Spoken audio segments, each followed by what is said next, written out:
Welcome to this tutorial on how to create email automation with Make.com.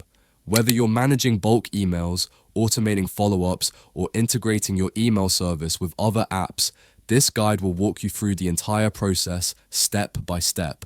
Let's dive in. First, open your web browser and go to Make.com. If you don't have an account yet, click sign up and create one. It's free. If you already have an account, simply log in. Once logged in, click on Create a new scenario in the dashboard. Scenarios are Make.com's way of building automation workflows. Next, we'll choose the app for automation. In the Add Module search bar, type Email and select the email app. This is where we'll configure your email actions, such as sending or receiving emails. Click on the email module and choose Watch Emails as the trigger. Set up the connection by clicking Add and signing into your email account, e.g., Gmail, Outlook. Select the folder you want to monitor, such as the inbox or a custom folder you've created.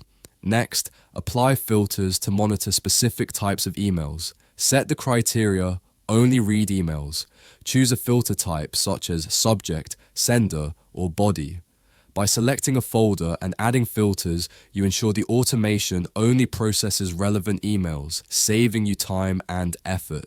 Now, let's define what happens after the trigger. We'll send an automated email as a response.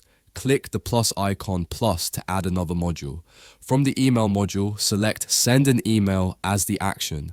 Configure the following settings. Recipient, add the recipient's email address or dynamically insert it from the trigger data. Subject, enter the subject line like "Thank you for reaching out." Content, write the body of the email such as "We've received your inquiry and will get back to you shortly."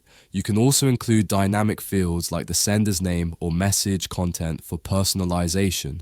After setting up the subject and content, your automated email is ready to send whenever a matching email is received. To control when your scenario runs, let's configure the schedule. Click the clock icon next to Run Once to open the scheduling options. Choose a schedule. For example, if you want the scenario to run every hour, select the interval option and set it accordingly. With the scheduling feature, you have full control over how often and when your email automation is executed. Before turning on your automation, it's essential to test it. Click Run Once to simulate the scenario and ensure everything is working as expected. Check if the correct emails are being monitored based on your folder and filters. Verify that the automated reply is sent with the right subject and content. Once everything looks good, click the toggle switch to turn on your scenario. Now your email automation is live and will run continuously in the background according to the schedule you've set. With these tips, you can create even more powerful and customized workflows for your email automation. And that's how you create email automation with Make.com. From monitoring specific emails to scheduling and sending customized replies, the possibilities are endless. If you found this tutorial helpful, don't forget to like, share, and subscribe for more automation tips. See you in the next video.